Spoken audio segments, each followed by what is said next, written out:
काशीक्षेत्रनिवासं च कालभैरवदर्शनम् प्रयागे माधवं दृष्ट्वा एकबिल्वं शिवार्पणम्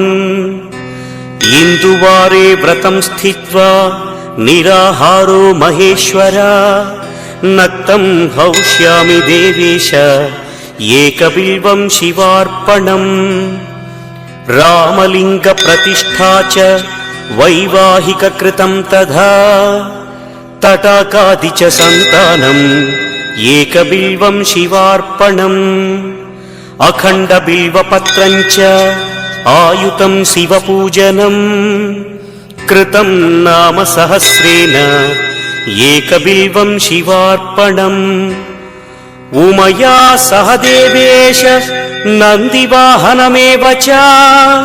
भस्मलेपन सर्वाङ्गम् एकबिल्वं शिवार्पणम्।